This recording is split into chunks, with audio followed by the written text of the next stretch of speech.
네, 여러분 안녕하세요. 이제 경영지도사 2차 재무관리 마지막 과목 세법 첫 강의 시간입니다. 저는 작년에 이어서 이번 연도에도 경영지도사 세법을 가르치게 된 김들 세무사입니다. 일단 세법이라는 과목의 수험적인 특성을 조금 설명을 해드릴게요.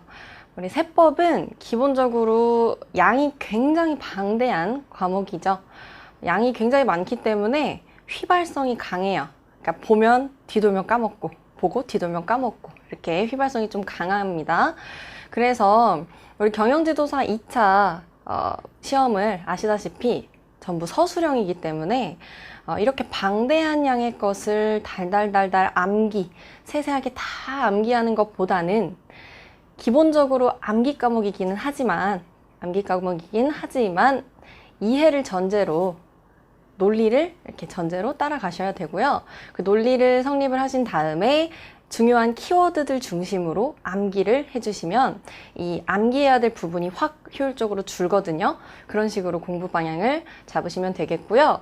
이제 저는 이 경영지도사 책 보시면 아시겠지만 주제별로 딱딱딱 나누어져 있고 그 주제 중에서도 중요한 것들 중요 표시 다 알려드릴 거고요. 그리고 또 중요한 키포인트들도 다 제가 설명을 해드릴 테니까 여러분들은 그것 가지고 열심히 이해하시고 암기해 주시면 되겠습니다.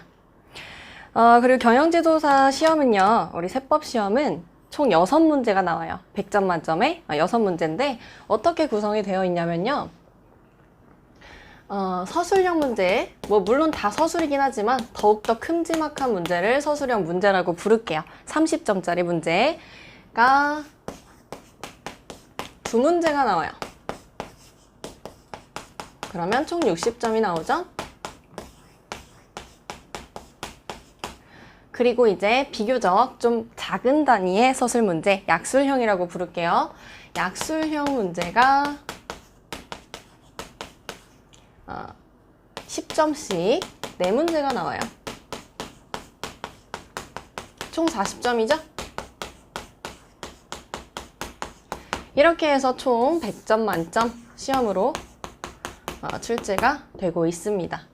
그럼 어떻게 보면은 30점짜리 문제는 정말 잘 준비를 해야 되겠다라는 생각이 드시죠? 30점짜리 문제는 하나 놓치면은 그냥 30점 날아가는 거니까 어떻게든 쓸 수 있도록, 조금이라도 쓸 수 있도록 잘 대비를 하셔야 되겠습니다. 자, 그래서 책 보시면 우리 체크 포인트로 어떤 세목들이 나오는지를 확인을 하고 이제 공부를 시작을 할 건데, 페이지 484페이지, 484페이지 바로 앞으로 넘어가면요, 체크 포인트가 있습니다. 484페이지 바로 앞장 보시면 체크 포인트. 체크 포인트 보시면 지금 6가지의 세목이 나와요.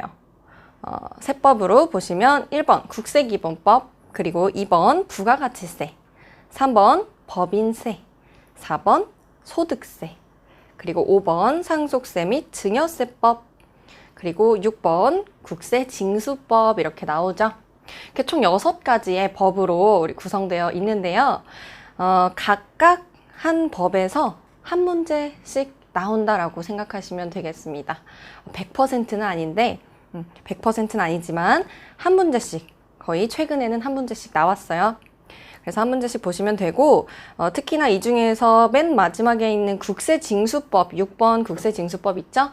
이 국세징수법에서는 여지껏 나오기로는 이 10점짜리 약술형 문제만 나왔었어요.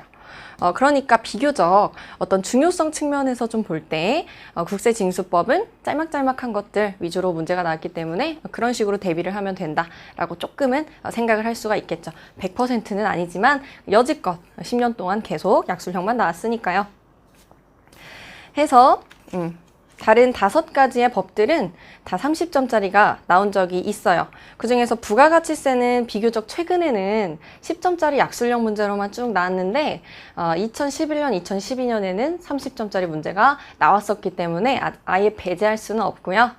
그렇지만 최근에는 계속 10점짜리로 나왔다는 것 정도만 참고를 해주시면 되겠습니다.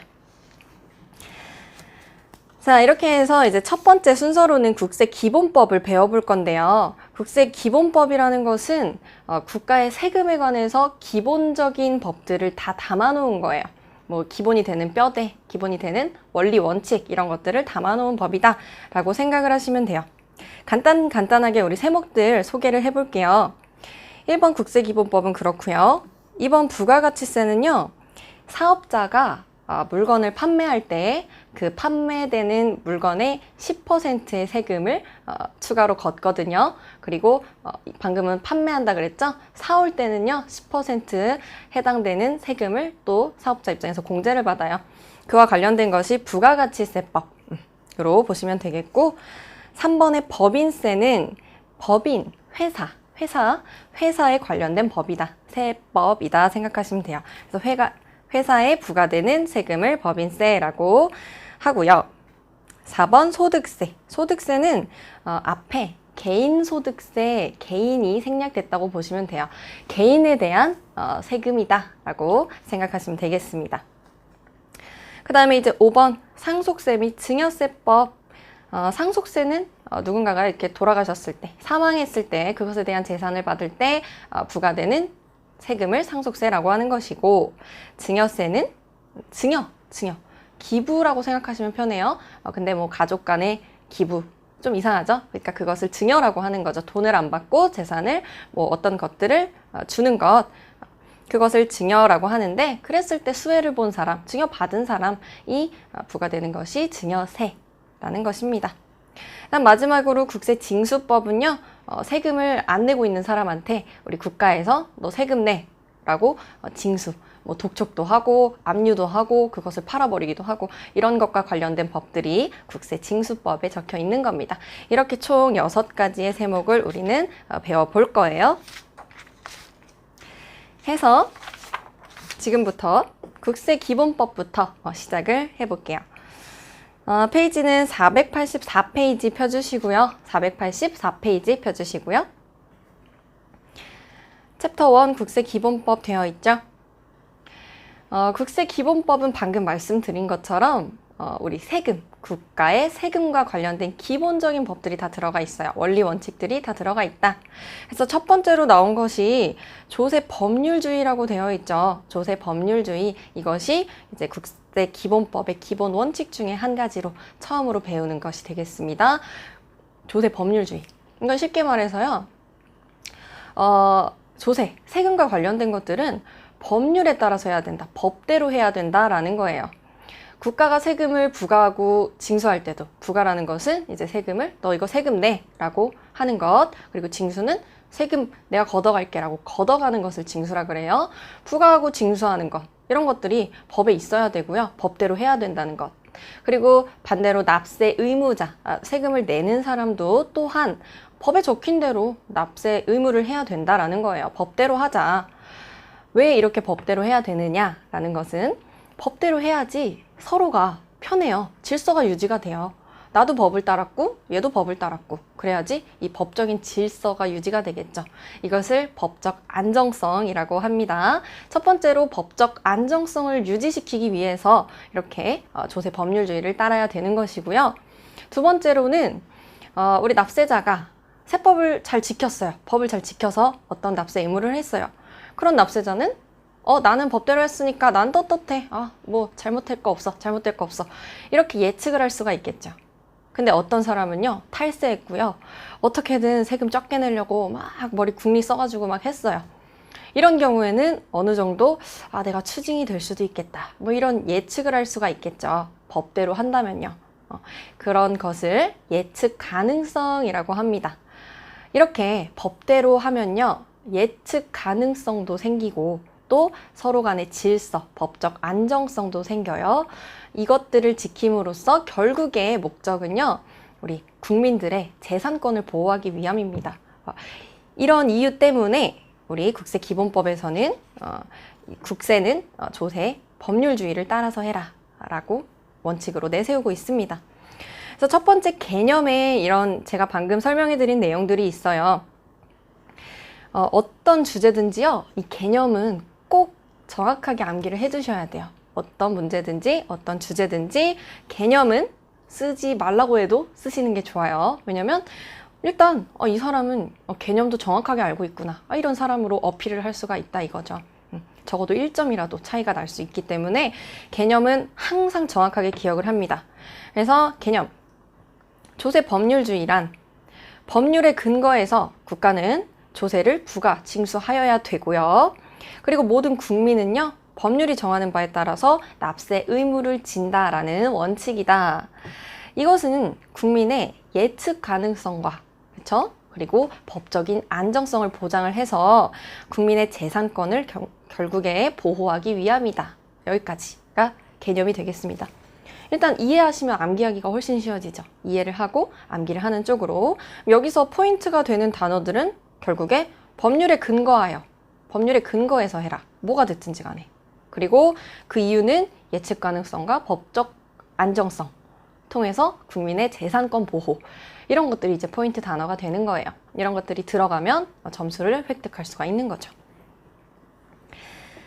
자, 그랬을 때 이제 밑으로 내려가면요, 이 조세 법률주의를 지키기 위해서는 어떤 원칙들이 지켜져야 되는가, 그것이 하부 원칙으로서 5가지가 나와 있습니다. 5가지. 첫 번째는 과세 요건 법정주의가 있고, 두 번째는 과세 요건 명확주의가 있어요. 두 개가 비슷비슷하게 생겼죠. 일단 이것을 이해하기 위해서는 과세 요건이 무엇인지 알아야 돼요. 과세 요건. 뒤에 가서 또 정확하게 배울 거지만 지금 한번 보고 갈게요.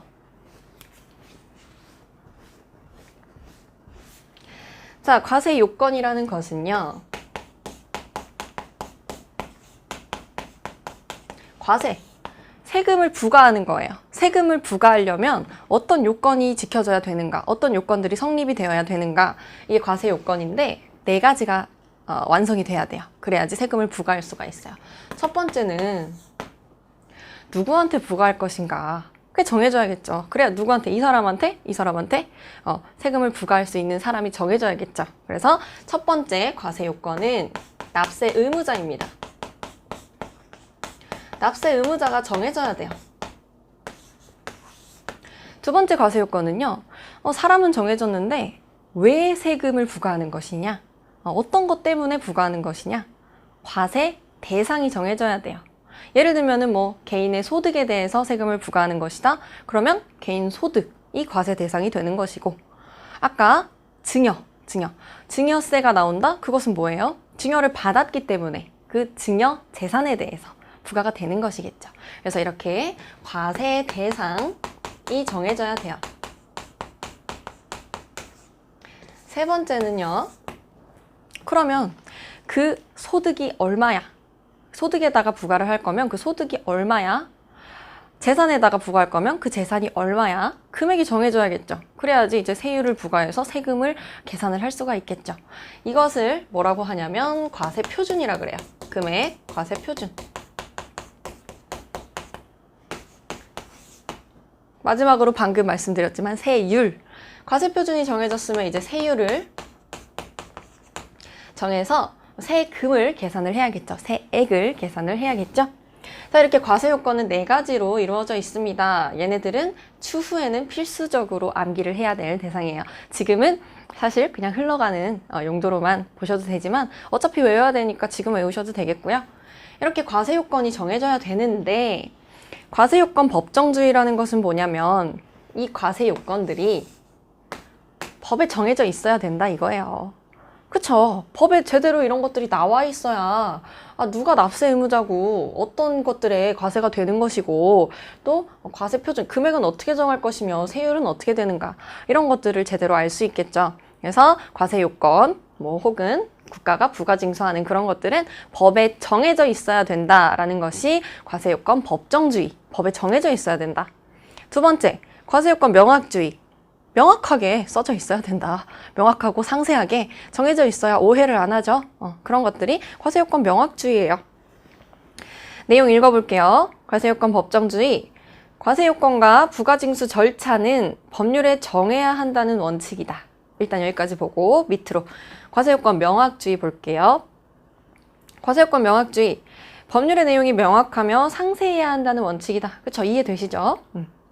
그랬을 때 이제 과세요건 법정주의 뒷부분 조금 더 볼게요. 뭐 달달 암기하실 필요는 없고, 사실은 이 첫 번째 주제는 추후에 나오는 여러 가지 세법에 대한 기본적인 어떤 원리 원칙인데, 시험 문제에 단독으로 띡 나올 가능성은 사실 좀 적어요. 그래서 많이 이해하는 식으로 공부를 해주시면 되겠어요. 그래서 이 과세요건 법정주의 조금 더 보자면, 법이라는 것은요, 법 여기다 적을게요. 법이라는 것은요, 국회에서 만들어져요.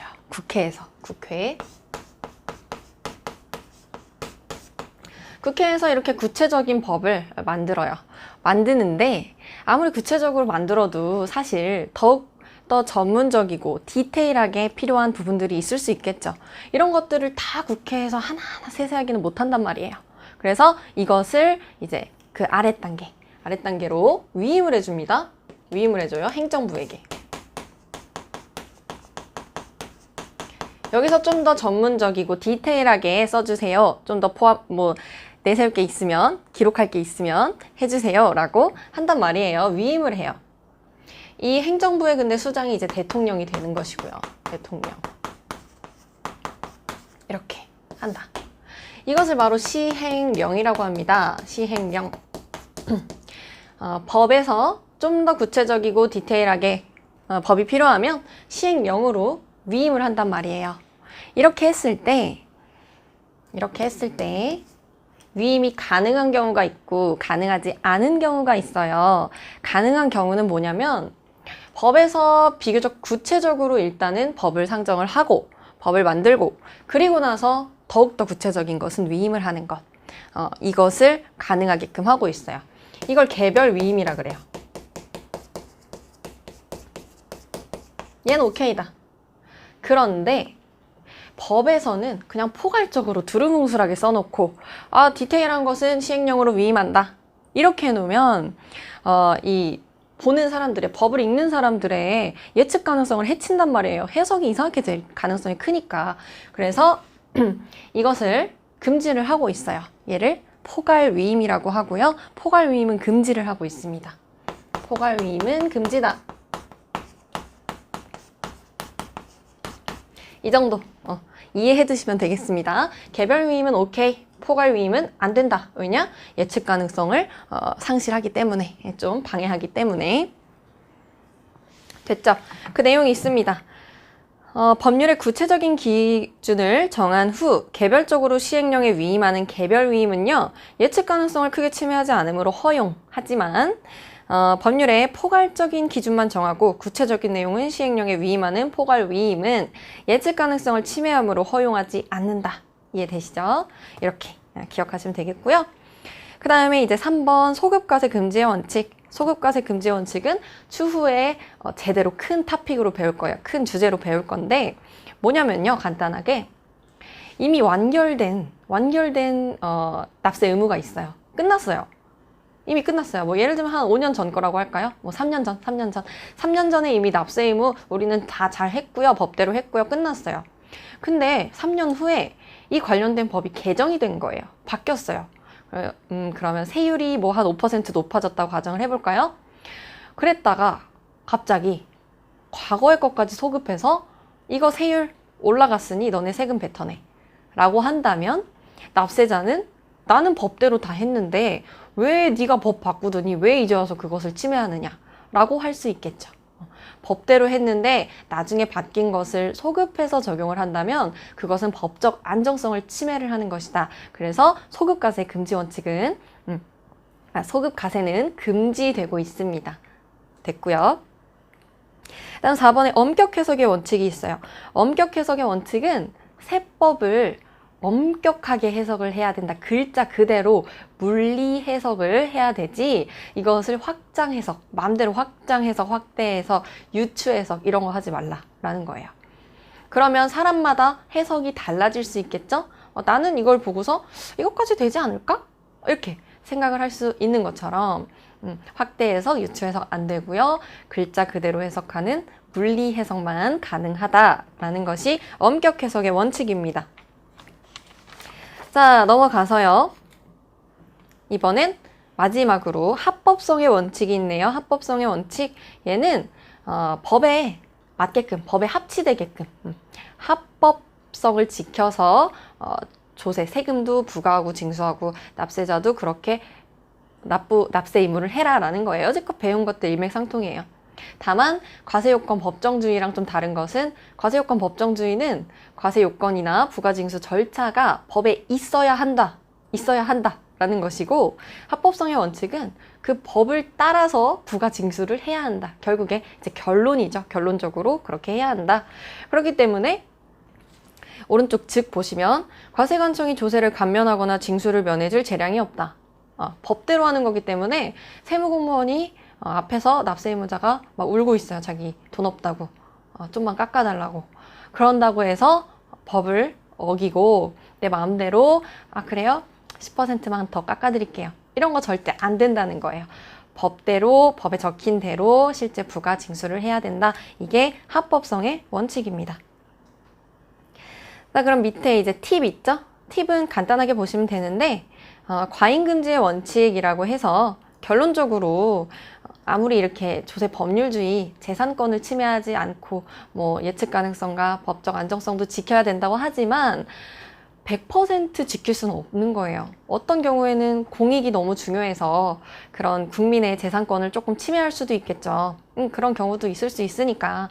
그랬을 때 과잉해서 그렇게 침해하면 안 된다는 거예요. 최소한으로만 침해를 해야 된다라는 겁니다. 최소한으로만 해야 된다. 추구하는 법익과 침해되는 사익 간의 균형이 이루어져야 된다라는 것이 과잉금지의 원칙입니다. 자, 그리고 밑에 조세평등주의 이제 두 번째 주제로 넘어가는데, 이 부분도 사실 막 달달 외워서 쓰는 것보다는 이런 개념을 가지고 앞으로의 법들이 이렇게 풀어나가겠구나 생각하시면 돼요. 조세는, 세금은 평등하게 취급해야 된다. 모든 사람들을 평등하게 취급해야 된다. 차별하면 안 된다라는 거예요. 개념 정도는 근데 확실하게 암기를 하셔야 되는 거고요. 항상 조세평등주의란 세법의 제정 및 세법의 적용에 있어서 국민을 모두 평등하게 취급해야 된다는 원칙이다. 그러면 이 평등의 개념이 뭘까요? 평등의 개념. 모든 사람한테 똑같은 세금을 부과하는 것이 평등일까요? 똑같은 금액에? 아니면은 돈 많은 사람한테는 세금 많이 부과하고 적은 사람한테는 적게 부과하고, 이게 평등일까요? 후자예요, 후자. 우리 국세기본법에서는 후자를 평등이라고 하고 있습니다. 첫 번째 평등은 수직적 평등이라고 되어 있죠. 수직적 평등은요,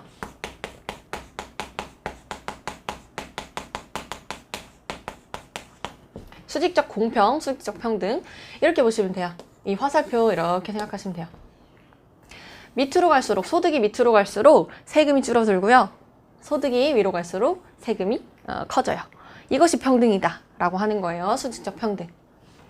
그리고 수평적 평등이 있죠. 수평적 공평이라고 쓰셔도 되고요. 수평적 평등은 뭐냐면 이렇게 수평으로 평등하다. 수평으로 평등해야 된다.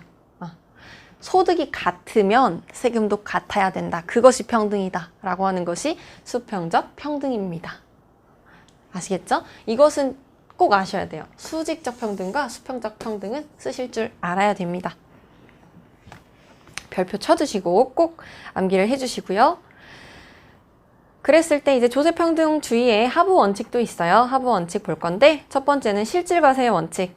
실질과세의 원칙은 추후에 우리가 아주 제대로 된 주제로 배워볼 건데, 지금 간단하게 맛보기만 하는 거예요. 실질과세의 원칙은 법적인 형식에도 불구하고 형식보다도 그 실질에 따른다라는 거예요. 예를 들면은 어떤 사람이 세금을 줄이려고요. 세금을 줄이려고 가족 중에서 소득이 적은 백수라고 쳐볼게요. 백수분한테 명의를 빌려요. 그래서 사업체를 열어요. 그래서 명의자가 이렇게 있어요. 근데 실제로 사업을 하고 그 돈을 벌어들이는 사람은 우리 가족 중에서 돈을 많이 버는 형, 오빠 이런 걸로 해볼게요. 실질 귀속자가 이렇게 따로 있어요. 왜 이렇게 하냐면 이 소득세는 소득이 높은 사람한테 세금 많이 부과하고요. 소득이 적은 사람한테는 적게 부과를 한단 말이에요. 그래서 6%에서 42%까지 세율이 이렇게나 차이가 나요. 그러니까 낮은 사람한테는 6%가 세금이 부과가 되는 것이고, 만약 이미 세금이 많다면 또 세금이 합쳐져서 더 커지는 거니까 42% 이렇게 세금이 부과가 될 수 있단 말이에요. 그래서 이런 것들을 회피하고자 이렇게 형식상으로는 사업장의 대표자를 이 백수분으로 이름을 처리를 해놓고, 실제로 사업을 하고 돈을 얻는 것은 실제 귀속자가 따로 있다라고 한다면 신고된 거 형식 무시하고요. 실질로 과세를 하겠다라는 거예요. 이 사람한테 과세를 하겠다. 실질에 따라서. 이게 바로 실질 과세의 원칙입니다. 이렇게 해야지 평등한 거죠. 왜냐면은 꼼수를 안 쓰고 그냥 자기가 많이 벌어가지고 세금 많이 내는 사람은 이러면은 어떻게 보면 평등하지가 않은 거잖아요. 그렇기 때문에 실질 과세의 원칙은 조세 평등주의의 하부 원칙으로 되어 있습니다. 그 다음에 2번. 조세 회피행위 부인의 원칙. 이거는 뭐냐면요. 아래 먼저 읽어볼게요. 세법에서는 인정되지 않지만 사법에서는 인정되는 형식을 이용해서 조세를 부당하게 회피 감소시키는 행위를 금지하는 원칙이다. 세법은 지금 방금 우리가 배울 이 세법을 말을 하는데, 사법은 뭐냐면요. 세법 외에 다른 법들을 사법이라 그래요. 세법 외에 다른 법들. 넘겨보시면 제가 표로 정리를 해놨거든요. 이 표만 이해하시면 돼요. 이해하시면 돼요. 첫 번째는 절세 보시면요. 세법상으로도 인정되고요. 그리고 사법상으로도 인정이 돼요. 다 인정돼요. 어떤 것들이 있냐면 국가에서 대놓고 이러이러한 요건 맞으면 감면시켜줄게요 라고 하는 것. 이런 것들을 잘 찾아내서 절세를 하는 것. 이런 것들 이제 세무사가 하는 일들이기도 하고, 이런 것들을 절세라고 하는 겁니다. 오케이, 다 인정되죠. 뭐 1세대 1주택 비과세 이런 것들 있잖아요. 부동산 양도할 때 요새 너무 핫하죠. 이런 것들이 절세고요. 맨 오른쪽으로 가면은 조세 포탈이 있죠. 탈세. 탈세가 무엇이냐? 탈세는요. 세법에서도 금지, 사법에서도 금지, 다른 법에서도 금지하고 우리 세법에서도 금지하는 것을 했을 때 탈세라 그래요. 이런 경우에는 너네 다시 세금 뱉어내. 추징도 하고요. 가산세도 내라 하고요. 그리고 더 나아가서 또 다른 요건에 맞으면 처벌까지 해요. 처벌까지. 그것이 탈세입니다. 일단 조세 회피는 약간 중간에 써져 있죠. 중간 단계예요. 세법에서는 인정을 안 하는데 사법에서는 그냥 그게 뭐 어때서? 인정을 해준단 말이에요. 그래서 이런 것들을 이용을 해가지고 납세자들이 사법에서 인정되는 것을 인정을 해서 세법으로 인정되게끔 막 몰아붙인다고 해도 세법에선 금지한다 라고 하는 것이 조세 회피 금지 원칙입니다. 이런 경우에는 처벌까지는 안 하고요. 가산세나 세액을 추징하는 그런 정도로 마무리가 된다 라고 생각하시면 되겠습니다. 자, 그리고 밑에 486페이지 밑에 국세기본법의 총칙을 보면 이것도 뭐 외울 필요는 없고요. 이렇다라고 기본 전제로 깔아두시면 돼요. 국세기본법의 성격을 보시면 국세기본법은 국세에 관해서 기본적이고 공통적인 사항이 적혀 있고요. 그리고 뒷부분으로 가면 납세자의 권리 의무, 그 다음에 권리 구제에 대한 그런 내용들이 나와 있어요. 권리 구제라는 것은 과세관청에서 이렇게 너 이만큼 세금 내 라고 했는데 우리 입장에서는 이건 부당한 것 같아요. 이거는 위법하고 제대로 된 처분이 아닌 것 같아요 라고 했을 때 그것에 대해서 반기를 들 수 있어요. 나 이렇게 안 하겠습니다 라고 불복을 제시를 할 수 있는데 그것이 바로 권리구제, 그런 것들도 뒤에서 다루고 있습니다. 배워볼 거고요. 그리고 국세기본법과 세법의 관계를 보면요. 국세기본법은 모든 세법의 기본이 되는 원리와 원칙이에요. 그렇기 때문에 국세기본법이 일단 우선을 합니다. 우선을 하는데 다만 나머지 세법에 특례적인 조항들이 있다. 특례 조항들이 있다. 그러면 그 특례 조항을 따른다. 아시겠죠? 따로 개별 세법 중에서 특례 조항이 없으면 그냥 국기법을 따르면 되는데 근데 특례 조항이 있으면 이렇게 개별 세법을 따르면 된다. 생각하시면 되겠습니다.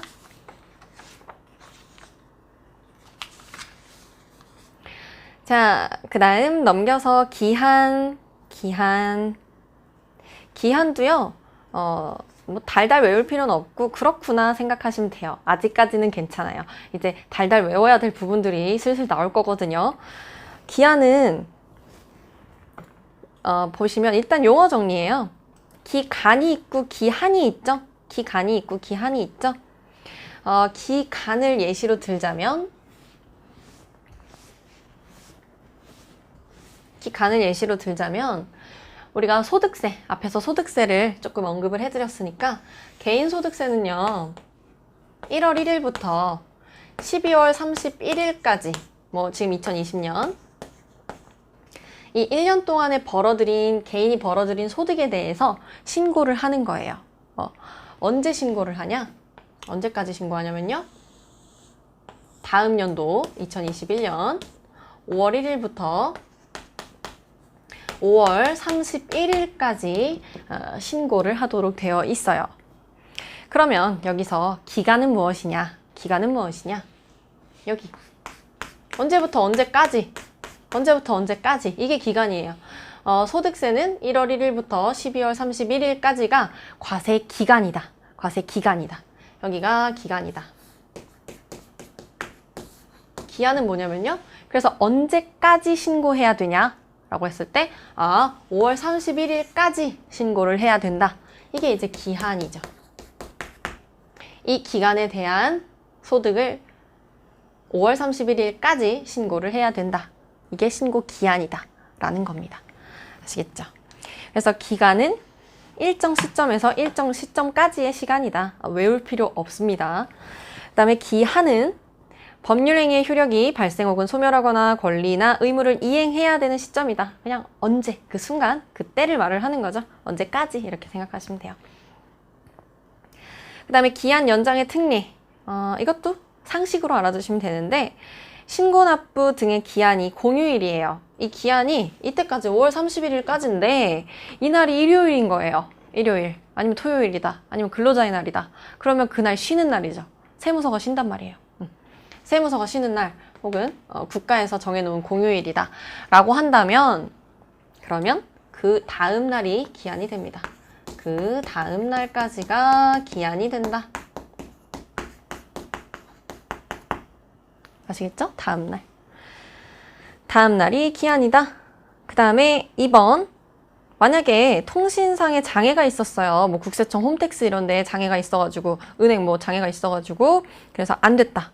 납부도 못하고 뭐 못했다. 그러면 그 장애가 복구되어서 신고 또는 납부할 수 있게 된 날의 다음 날, 복구된 날의 다음 날 이렇게 기억하시면 되겠습니다. 다음 날을 기한으로 한다. 그 다음에 우리 3번까지 볼 건데요. 3번 우편 신고 및 전자 신고 시 서류 제출 기한의 특례예요. 이것은 우리가 납세자가 우편으로 신고를 하거나 전자로 신고를 할 때 언제가 이 제출 기한인가, 언제 제출한 것으로 볼 것인가예요. 애매하죠. 왜냐면은 우편으로 만약에 보냈어요. 그러면은 내가 이것을 우체국 가가지고 도장 꽝 찍고 보낸 그날이 제출 기한인가, 아니면 세무서에 도착한 날이 제출 기한인가 헷갈리잖아요. 국기법에 정해져 있습니다. 원칙은요, 도달하는 때예요. 도달하는 때. 근데 이렇게 되면은 논란의 여지가 있죠. 뭐 하루 이틀 남기고 차이로 이게 도착할 수도 있고 안 할 수도 있는 그런 시기였는데, 뭐 택배회사에서 이거 분실해가지고 좀 늦게 도착했다. 그럼 택배회사한테 다 물어내라고 해야 될까요? 이런 논란의 여지가 있기 때문에 특례로서 1번 우편 신고는 우편법에 따른 통신일자 도장이 찍힌 날, 그 우체국 가서 도장 딱 찍은 날, 그때를 제출 시기로 봐줍니다. 아시겠죠? 그 다음에 2번 보시면 이것도 뭐 1번에 대한 논리로 똑같이 보시면 돼요. 우편을 통해서 불복 청구를 했다? 이 불복 청구는 아까 전에 살짝 말씀드렸다시피 권리구제. 나는 이 국세청의 이 처분에 난 반발합니다. 나는 이거 마음에 안 들어요. 라고 해서 불복 청구를 할 수가 있는데, 이 불복 청구도 기한이 있잖아요. 기한 전에 통신인부 찍혔으면 기한 이후에 도착을 했더라도 인정해주겠다라는 거예요. 똑같은 논리로 보시면 되겠죠? 3번 전자신고. 전자신고는 홈택스에서 주로 이제 신고를 하죠. 신고납부, 전자신고 하는데, 그때는 국세청장에게 전송된 때, 그때가 서류를 제출한 것이다 라고 생각하시면 되겠습니다. 자, 여기까지 해서 첫 번째 시간 마치겠습니다. 수고하셨습니다.